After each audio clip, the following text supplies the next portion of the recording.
శిల గ్రామం పక్కన ఒక గ్రామంలో ఒక అయ్యగారు తపస్సు చేసింది.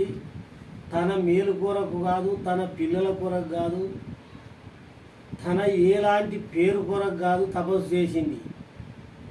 భగవంతుని యొక్క తపస్సు చేసింది, భక్తి కొరకు చేసిండట.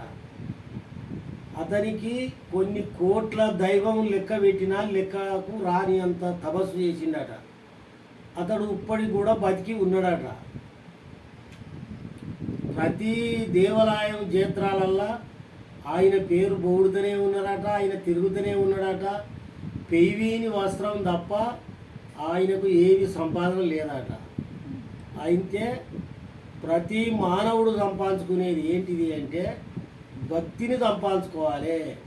భార్య పిల్లల కొరకు సంపాదన వెనుక వేసుకునుడు, సంపాదించుకొని ఆడ కట్టి పెట్టుకునుడు అనేది చేయకూడదు. వాళ్ళు భక్తులు కారు. అవ్వయ్యను పోషించిన వాళ్ళే భక్తులు, కానీ స్వార్థపరులు ఎవరు భక్తులు కాదు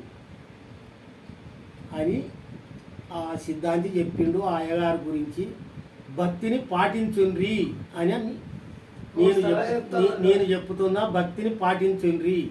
భగవంతుడు మనకు ఒకరోజు కాకపోతే ఒకరోజు ఫలితం చూపిస్తాడు అని చెప్పిండు.